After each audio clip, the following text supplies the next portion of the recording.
기도드렸습니다. 아멘.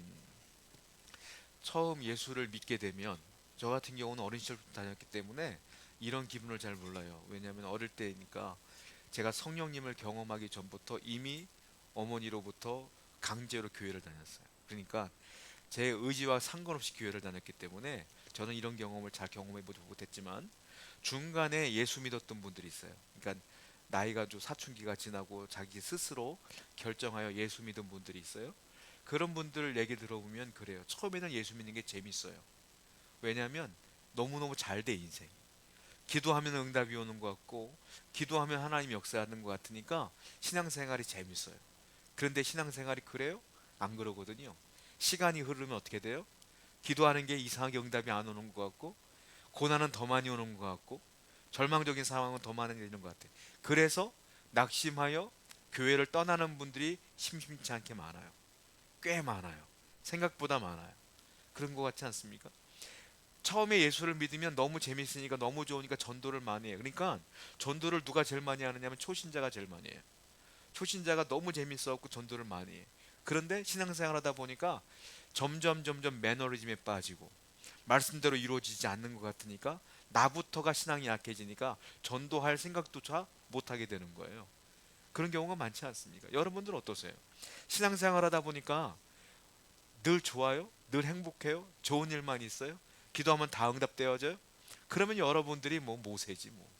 다 응답되지 않으니까 문제가 되는 거예요. 이게 참 어려운 문제가 있어요. 여러분 그건 문제가 아니에요. 왜 당연한 거예요. 왜냐하면 저와 여러분들은 죄인이거든. 죄성이 있어요, 이 안에. 죄인인데 하나님이 여러분들의 기도에 응답할 이유는 원래 없어요. 응답 안 해도 되는 거예요. 근데 우리는 당당하게 구하죠. 왜 응답 안 해주십니까? 왜 내 삶이 이렇습니까? 아니에요. 원래 우리는 죄인이기 때문에 잘 안 돼 정상인 거예요. 원래 우리는 아파야 정상인 거고 절망스러운 상황이 있어야 정상인 건데 하나님의 은혜로 그래도 여기까지 살아가는 게 은혜인 거지. 당연히 하나님이 주신다는 생각을 해서는 안 된다는 거예요. 천국 가면 당연한 게 되죠. 천국 가면은 고통도 없어요. 눈물도 없어요. 거기는 미움도 없어요. 천국만 유일한 거예요. 이 땅에서는 원래 죄인들이 모여 사는 곳이기 때문에 원래 안 되는 게 정상이라는 거예요.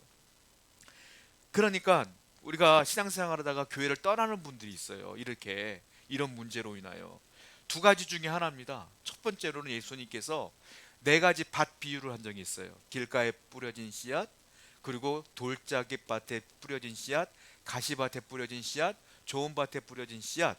그 중에 돌밭에 뿌려진 씨앗을 예수님이 누가복음에서 해석해 주거든요. 그게 어떤 뜻입니까? 처음에는 말씀을 들을 때 기쁨으로 받지만 밑에가 돌이기 때문에 뿌리가 깊게 내리지 못한다. 그래서 시들어 버린다 그랬지 않습니까? 그 해석을 어떻게 해주냐면 그 돌밭을 어떻게 해석해 주냐면 환란과 고난이라고 표현해 주셔요.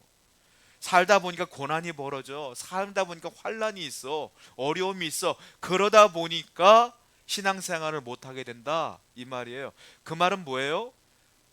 온전한 신앙이 원래 아니었다는 것이죠. 그러니까 교회를 떠난다는 거예요. 자, 또 하나가 있는데 우리가 성도들이 신앙생활 열심히 하다가 1년, 2년, 아니 10년, 20년 하다가 교회를 떠나는 경우도 있어요. 그러면 우리가 저 사람은 진짜 신앙인이야, 저 사람은 가짜 신앙인이야 판별할 수가 없어요. 우리는 판단할 수가 없어요. 그냥 신학적으로 예상해 볼 뿐이지 정확하게 그분이 왜 교회를 떠난지 모른단 말이에요. 두 가지 이유 중에 하나예요. 첫 번째 지금 말씀드린 것처럼 원래 참 믿음이 아니니까 환란이 있으니까 떠났다. 또 하나는 진짜 믿음이 좋은데 원래 믿음이 좋은데 이 환란과 어려움이 왔을 때에 이것이 왜 왔는지 모르기 때문에 이 환란이 왔을 때 어떻게 대처해야 하는지 모르기 때문에 그 원리를 몰라서 떠나는 경우도 있을 수가 있다라는 거예요. 그러니까 우리는 교회를 떠난다고 해서 다 신앙이 안 좋은 사람, 뭐 신앙이 좋은 사람, 뭐 이렇게 판단할 수가 없는 거예요. 우리가 둘 중에 하나는 다 포함되어 있겠죠. 자, 성경을 한번 볼게요. 히브리서 오늘 11장 36절부터 37절 말씀 보겠습니다. 시작.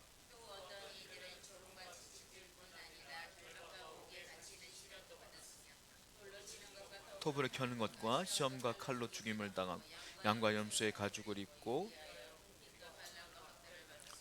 히브리서 11장은요 1절부터 마지막 절까지 믿음의 조상들이 믿음이 얼마나 좋았는가를 설명해 주는 내용이에요. 그래서 믿음장이라고 그래요. 히브리서 11장을. 거기 아브라함도 등장하고 노아도 등장하고 다 등장한단 말이에요. 그런데 11장에 뭐라고 말했어요? 그 위대한 믿음의 사람들도 뭐한다? 조롱, 채찍질 뿐만이 아니라 결박도, 옥에 갇히는 시련도 있었다. 그렇게 믿음이 좋은 분들도 그랬다. 그리고 37절 보니까 돌로 치고 톱으로 켜서 죽기도 했다.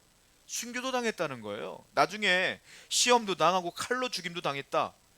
그렇게 말했다. 또 하나 궁핍하기도 했고 환난도 당했고 학대도 당했다. 믿음의 사람들이 다 그랬다 이런 거예요. 다 그랬다. 너희들만이 아니라 다 그렇게 어려웠다. 그리고 또 믿음의 위대한 이위인들도 그랬기 때문에 이게 필요했다고 또 설명하죠. 35절과 36절 히브리서 읽어보겠습니다. 시작. 너희에게 인내가 필요함은 뜻을 행한 후에. 그래서 그 믿음이 좋은 사람도 뭐가 필요했다? 인내가 필요했다. 인내가 필요했다는 거예요. 믿음이 있어도 그렇게 환란이 있고 궁핍이 있었고 순교도 당했어. 그래서 그들에게 필요한 건 뭐냐? 인내다. 그들이 인내를 가지고 믿었다 이 말이에요. 또 보세요. 38절과 39절입니다. 시작. 나의 의인은 믿음으로 말미암아 살리라. 그를 기뻐하지 아니하리라 하였느니라. 우리는 뒤로 물러가 멸망할 자가 아니요 오직 영혼을. 의인은 그래서 믿음으로 말미암아 살리라. 이 믿음을 가진 사람은 특징이 나타나는데 그게 뭐다? 인내다 이거예요. 아무리 어려워도 참는다. 믿음으로 참는다. 믿음으로 못 참는다는 것은 믿음이 없다는 것이죠. 이 얘기하는 거예요 지금. 그러니까 당연히 믿음이 있어도 신앙생활하는 사람이라도 신앙생활을 너무너무 잘하는 사람이라도 환난이 있다. 시련이 있다. 질병도 있다. 실패도 있다. 절망도 있다. 그러나 인내가 필요하다. 믿음으로 참는 게 필요하다라고 오늘 말씀은 얘기하고 있다는 거예요. 자, 히브리서 12장 1절부터 3절을 보게 되면 우리가 이미 봤어요. 지지난주죠. 지난주에 봤어요. 신앙생활을 히브리서 기자는 뭘로 표현하냐면 마라톤이라고 표현해. 경주라고 표현해. 볼게요. 1절부터 2절 히브리서 12장 보겠습니다. 시작. 이러므로 우리에게 모든 물건 것과 얽매이기 쉬운 죄를 벗어버리고 인내로서 우리 앞에 당한 경주를 하며 믿음의 주요 또 온전하게 하시는 이 예수를 바라보. 그는 그 앞에 있는 기쁨을 위하여 십자가를 참으사 부끄러움을 개의치 아니하시더니 하나님 편한. 히브리서를 쓰신 분은 뭐라고 했습니까? 믿음은 뭐라고 해요? 경주다. 마라톤이다. 그리고 이 경주를 할 때 뭐 해야 된다? 예수만 바라보자. 예수만 바라봐야 된다. 그래야 신앙생활 잘할 수 있다 라고 말했다는 거예요. 또 하나 오늘 본문은 히브리서 기자는 앞에는 신앙은 경주라고 말했고요. 마라톤이라고 말했고 오늘은 격투기라고 그래요. 격투기. 스포츠를 좋아하셨나? 앞에는 경주로 마라톤이라고 지금 격투기라고 해요. 근데 이 격투기는 우리가 TV에 나오는 UFC 이런 격투기가 아니에요. 자, 성경을 보겠습니다. 히브리서 12장 4절 말씀, 본문 말씀. 시작.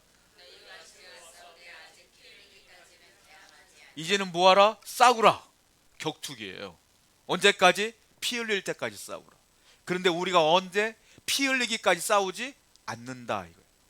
피 흘리기까지 싸워야 되는데 피 흘리기까지 싸우지 않는다는 거예요. 신앙생활은 당연한 게 뭐다? 피 흘리기까지 싸우는 게 당연한 것이다. 신앙생활은 뭐다? 마라톤이다.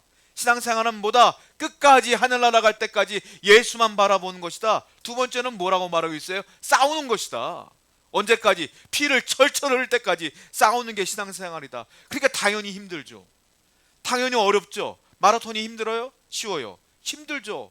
격투기가 힘들어요? 쉬워요? 힘들죠. 신앙생활이 그러니까 힘든 것이다. 여기서 말하는 건 싸운다는 것은 제가 조금 더 쉽게 설명하자면 여러분 영화 가운데 글래디에이터라는 영화 보셨습니까? 그거예요. 그거. 왜냐하면 히브리서가 로마 압제 가운데 쓰여진 책이거든요. 그러니까 로마인들이 글래디에이터처럼 검사들이 싸우다가 어떻게 해요? 다쳐요? 죽어요. 죽을 때까지 싸우는 거예요. 그걸 보고 얘기하는 거예요. 신앙생활은 죽을 때까지 싸우는 것이다. 피를 철철 흘릴 때까지 싸우는 것이다. 그 너희들은 안 싸운다. 그게 문제가 아니겠느냐라는 거예요. 한마디로 신앙인들은 격투기를 하고 있는 군인이다. 저와 여러분들은 군인이에요. 총을 들고 싸우는 군인이요, 칼 들고 싸우는 군인이요. 군인의 목적이 있어요. 뭡니까? 싸우는 거예요. 언제까지? 죽을 때까지 나라를 지키기 위해 싸우는 거예요. 그런 각오를 갖고 신앙생활해야 된다라는 겁니다. 무방비 상태로 있다가 아무 생각 없다가 권투 선수한테 한 대 맞으면 어떻게 돼요? 기절해 버려요.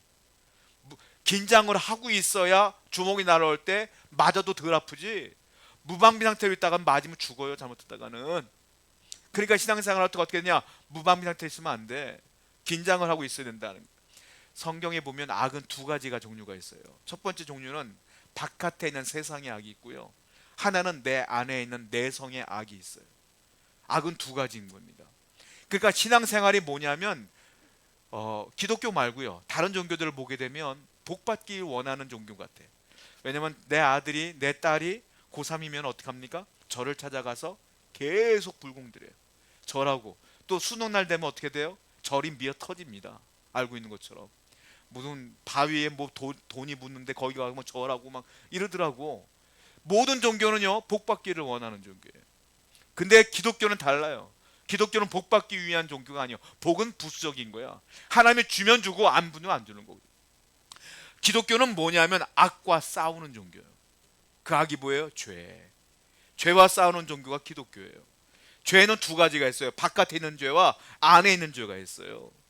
자, 바깥에 있는 죄는 뭡니까? 마귀가 세상을 통하여 기독교인들을 미워하게 만들. 참 희한하죠?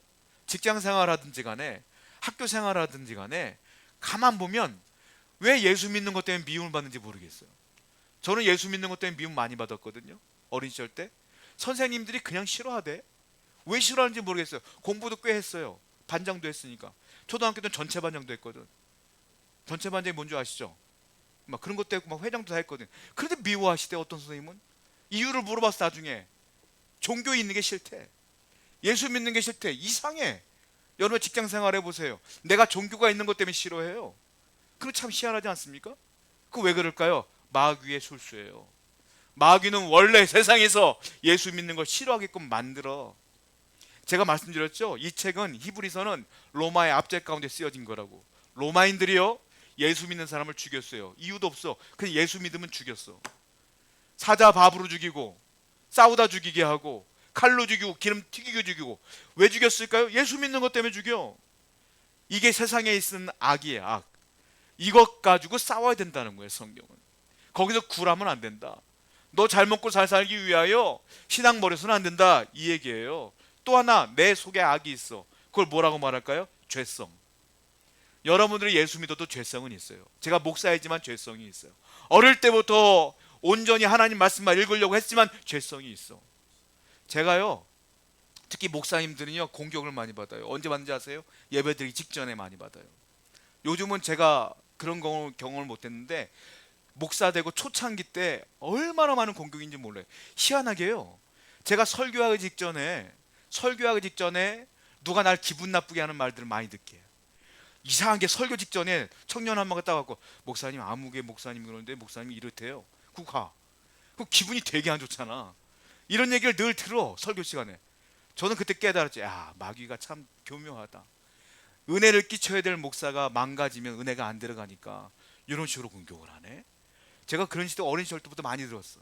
요즘은 제가 정체를 하니까 공격을 잘 안 하지만 제가 예배 시간 전에 1시간 전에 본당에 혼자 있어요. 왠지 아세요? 혼자 제가 방에 있잖아요. 나도 모르게 스마트폰 봐. 설교 준비를 해야 되는데 나도 모르게 뉴스 보고 앉아있어. 너무 싫은 거야 그게. 왜? 은혜를 끼쳐야 되는 존재가 여기 앉아있어. 기도하고 있는 거예요. 여러분 목회자들도요 말씀 증거 그 전에 마귀의 유혹이 얼마나 많은지 몰라. 여러분들은 오죽하겠어요? 여러분 교회 예배 끝나고 집에 가보세요. 집에 가면 누가 있어? 원수 같은 남편과 원수 같은 아내가 있을 거 아니에요. 가만히 있어? 이상하게 미운 말해. 그 기분이 나빠. 그러니까 계속 기분 나쁘게 만든다고. 근데 왜 기분 나빠? 마귀가 공격하는 것뿐만이 아니라 내 안에 죄성도 있어서 그래. 그걸 기분 나쁘게 여기지 않으면 되는데 자꾸 죄성이 있으니까 욱하고는 거 자꾸. 여러분 우리는요 싸워야 돼요. 뭐하고 뭐? 악한 마귀와 또 하나 내 안의 죄성과 늘 싸워야 되는 거예요. 언제까지? 피 흘리기까지. 그러니까 죄를 미워하셔야 돼. 피 흘리기까지 싸워야 돼. 히브리서 12장 4절 다시 한번 볼까요? 읽어봅니다. 시작. 아직 피 흘리기까지 대장하지 않는다. 그래서 예수님께서는요, 제자들에게 이렇게 말씀하셔요. 너희들은 앞으로 신앙생활 할 때 이렇게 해야 돼 라고 말씀하세요. 마태복음 8장 34절 35절입니다. 시작.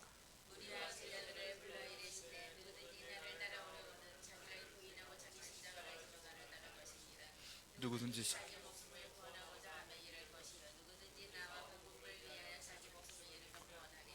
복음을 위하여 뭐하라? 목숨까지도 걸고 복음을 위하여 살라 이거예요. 자기 십자가를 지어라. 자기를 부인하라. 예수님께서 이렇게까지 말씀하셨어요. 이게 신앙생활이라는 거예요. 내 안에 죄성이 있으니까 여러분도 어떻게 해요? 교회 갈 때 되면 어떻게 돼요? 괜히 몸이 피곤해지는 것 같아요. 괜히 피곤해지는 것. 기도할 때 되면 어떻게 돼요? 괜히 몸이 쑤시는 것 같아서 못하겠어. 이게 죄성이 있어서 그렇다니까. 여러분 이걸 아셔야 돼요. 모르니까 자꾸 아유 내일 하지 뭐, 내일 하지 뭐. 자꾸 마귀는 계속해서 우리에게 못하게 한다고. 그러니까 늘 우리는 피 흘기까지 싸워야 돼. 하기 싫어도 해야 되고, 힘들어도 해야 되고, 힘들어도 나가야 되고, 주 앞에 나가는 훈련을 하셔야 된다는 거예요. 이래야만 우리가 이길 수 있는데, 예수님 뭐라고 말했어요? 복음을 위해 목숨까지도 바칠 각오를 하라. 십자가를 져야지 너를 부인할 각오를 하고 신앙생활 하지 않겠느냐라고 말하는 거 아니겠어요? 군대에서는요, 입대를 하면 훈련을 받습니다. 저는 어느 날 이런 생각을 해봤어요. 저는 특별히 현역으로 입대했다가 착출을 당해서, 제가 몇 번을 성명됐지만 교도소로 제가 착출을 당했다가 제대할 때 되니까 한 달 남으니까 다시 국방부로 소속이 바뀌더라고. 그렇게 현역으로 제대를 했어요. 저는 교도소에서 이제 죄인들을 지키는 일을 했단 말이에요. 무슨 생각을 했냐면, 야, 훈련이라는 걸 하는데 내가 이런 훈련을 뭐하러 하나 싶은 생각이 드는 거예요. 아니 이 사람들은 갇혀 있고 이 사람들은 철망에 갇혀 있는데 도대체 훈련이라는 이름으로 맨날 골탕만 먹이는 거야. 얼차례만 주고. 이런 훈련을 왜 시키나? 혼자 그런 생각을 한 적이 있어요. 육군 현역 가신 분들은 안 그러겠어요? 북한이 바로 쳐들어오면 뭐 훈련이 필요하겠지만 우리가 제대할 때까지 쳐들어오지 않잖아. 근데 훈련을 받아. 아침부터 일어나고 훈련 받고 총 쏘는 훈련부터 시작하고. 왜 받아요? 왜? 만약을 대비해서. 군인답게 만들어지기 위해서 훈련 받는 거 아니에요? 하나님께서 우리에게 훈련을 주신단 말이에요. 그거 왜 받아요? 성도다워지라고. 왜? 우리는요, 제가 장담컨대 여러분들이 아무 일도 안 하고 한 4시간만 혼자 있잖아요. 아무 일도 안 하고 혼자 4시간 있잖아요. 죄져요. 뭘로 질까요? 생각으로 먼저 죄져요. 음란한 생각, 이기적인 생각, 미운 생각, 별의별 생각 다 죄져요. 우리는 죄성이 있어서. 그래서 하나님이 훈련을 시키는 이유가 뭐냐? 너 그 죄 짓지 말라고, 성숙해지라고 계속 훈련을 주시는 거예요. 오늘 본문은 그 훈련을 뭐라고 하는지 아세요? 징계. 다른 말로 흔히 그 징계가 나타나는 현상을 뭐라고 말하냐? 고난. 이렇게 말해요. 왜 우리가 어려울까요? 왜 우리가 고난이 있을까요? 왜 하나님은 징계를 주실까요? 우리에게 죄 짓지 말라고, 죄성을 좀 누르라고 하나님께서 계속 훈련을 주시는 것이다. 히브리서 12장 5절 볼까요? 시작.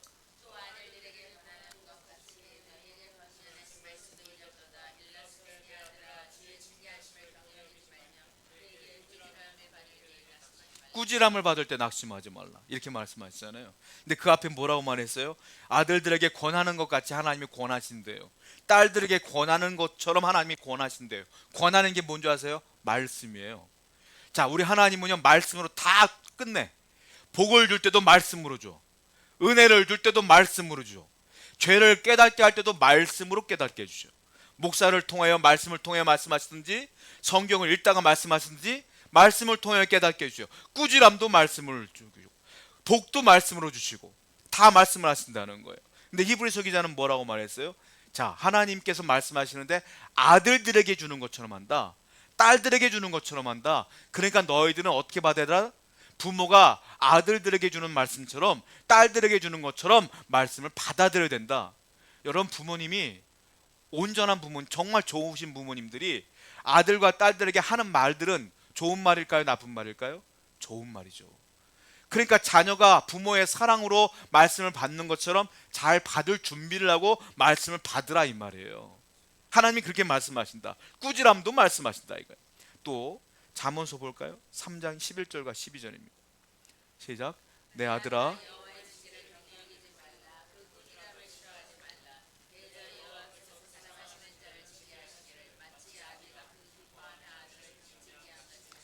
여기도 마찬가지예요. 아들아, 여호와의 징계를 경히 여기지 말라.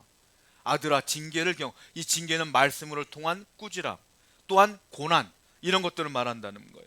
그러니까 하나님께서는 기본적으로 우리를 아들처럼 딸처럼 사랑하는 마음이 있기 때문에 말씀으로 징계도 하시고 꾸지람도 주시고 하는 것이기 때문에 너희들은 그걸 잘 받아들여야 된다라고 말하는 거예요. 또 하나, 성경은 이렇게 받아들이라 또 말하죠. 디모데후서 3장 16절과 17절입니다. 시작. 모든 성경은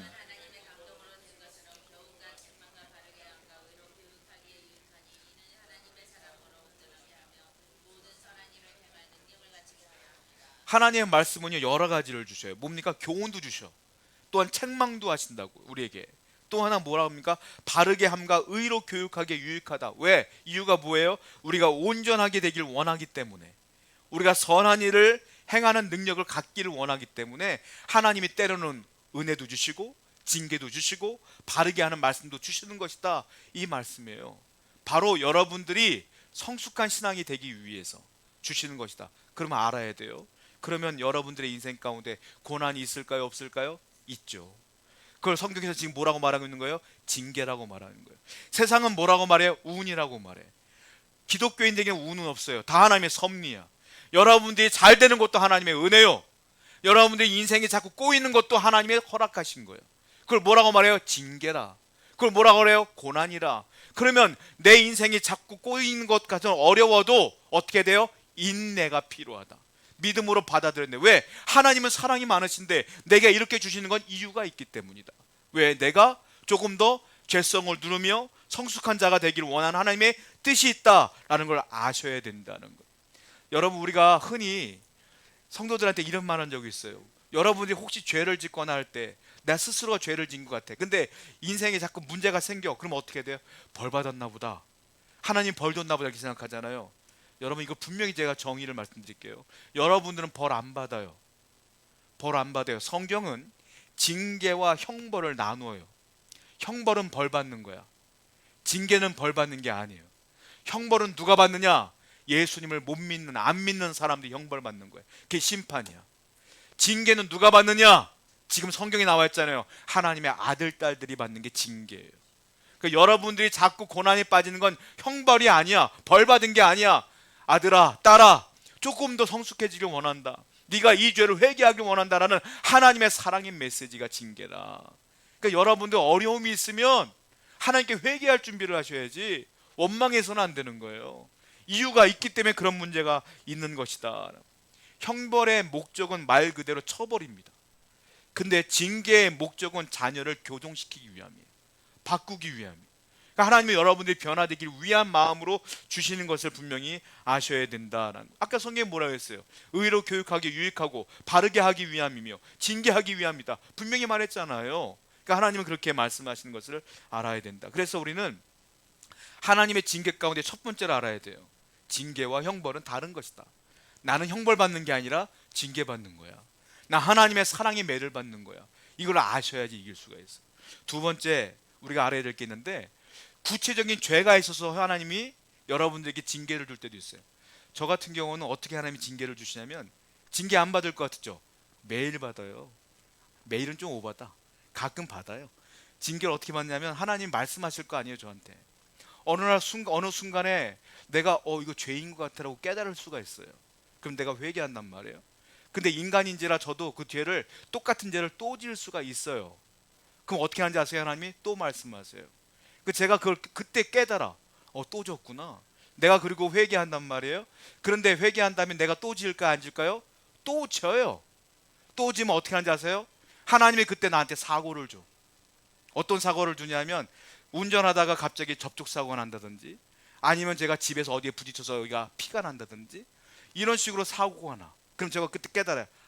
내가 아직도 정신을 못 차렸구나. 그제서야 또 회개하는 거예요. 그것이 조금 짧아지는 거죠. 어느 순간 이제 말씀만 하면 이제 깨닫게 되는 거죠. 자꾸 그런 식으로 하나님께서 저에게 물리적인 힘으로써 깨닫게 해주는 경우가 많았어요. 여러분도 마찬가지. 혹시 여러분들 인생 가운데 안 받아도 될 고난이라든지 안 겪어도 될 고난을 겪게 된다면 어쩌면 구체적인 죄가 있었기 때문일 수 있어요. 그때는 여러분들 왜 이런 일이 벌어져? 넘어가면 안 돼. 어떻게 돼요? 잠잠히 묵상해 봐야 돼. 왜 이런 일이 나한테 벌어졌을까? 그리고 회개하셔야 돼. 그 죄를 찾아내야 돼. 그게 구체적인 죄가 있어요. 또 하나, 구체적인 죄가 없는데도 고난이 오실 때가 있어. 그건 뭘까요? 그거 왜 그럴까요? 욥과 같은 사람들이. 그거 뭡니까? 내 안에 죄성이 있다 없다? 있다. 제가 설명드렸잖아요. 죄성이 있으니까 네가 조금 더 성숙해지길 원해 라는 뜻으로 고난을 주는 거예요. 그러니까 고난은 다 유익한 거예요. 여러분들이 고난이 올 때 그래서 잠잠히 묵상하며 왜 왔는가를 묵상하며 기도하는 습관이 있어야 된다는. 두 번째, 이런 건징이 올 때, 이런 징계가 올 때, 고난이 올 때 성경은 뭐라고 말하냐면 절대로 가볍게 여기지 말아라 이렇게 써 있어요. 성경을 볼게요. 히브리서 12장 5절입니다. 시작.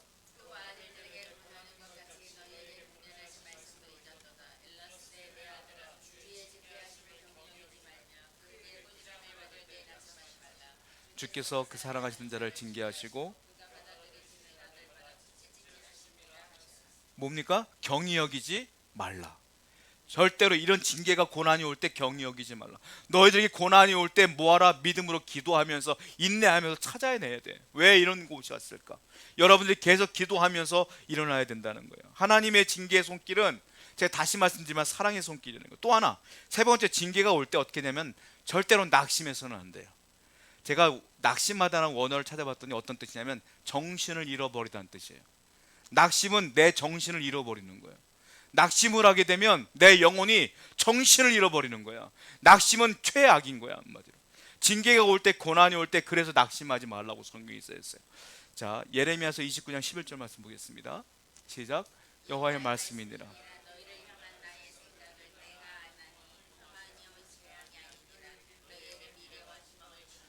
이게 얼마나 재밌는 말씀인 줄 아세요? 예레미야서잖아요. 이때 이 예레미야서가 이 성경을 쓸 때의 배경을 보셔야 돼요. 언제냐면 이스라엘이 쫄딱 망하고 유다가 바벨론의 포로로 잡혀갔을 때야. 포로 생활할 때 하나님이 이 말씀을 주신 거야. 포로로 잡혀갔으면 어떻게 해요? 죽을 맛이죠. 내가 살아도 사는 게 아니잖아요. 그때 주신 말씀이 이 말씀이에요. 뭐라고 말하겠어요? 여호와의 말씀이니라. 너희를 향한 나의 생각을 내가 하나니 평안이요 재앙이 아니니라. 너에게 미래와 희망을 주는 것이니라. 재앙이 아니래요. 포로로 잡혀가는데 재앙이 아니래요. 소망을 주기 위함이래요. 평안을 주기 위함이래요. 하나님이 여러분들에게 징계를 주고 고난을 주는 건 재앙이 아니라 평안을 주기 위함이며 소망을 주기 위함이다. 지금 내가 이 죄성을 못 누르기 때문에 하나님의 훈련을 위해서 주는 것이기 때문에 낙심하지 말라 이거예요. 담대하게 살아야 돼요. 담대하게. 제가 다시 말씀드리지만 하나님은 여러분들을 사랑하십니다. 믿습니까? 하나님은 여러분들을 망하게 두진 않습니다. 믿습니까? 성경에 써 있잖아요. 재앙이 아니래요. 그러므로 항상 어려움이 와도 지나갈 거야. 하나님이 분명히 이 재앙을 통하여 고난을 통하여 주시는 은혜가 있을 거야 라고 반드시 깨닫는 여러분 되기를 축원드립니다. 네 번째 알아야 될 게 있어요. 하나님 우리에게 재앙을 주는 때 분명히 이거 알아야 돼. 하나님이 나를 사랑하기 때문에 주시는 거야. 이걸 분명히 아셔야 돼. 자, 6절 말씀이에요. 6절 시작.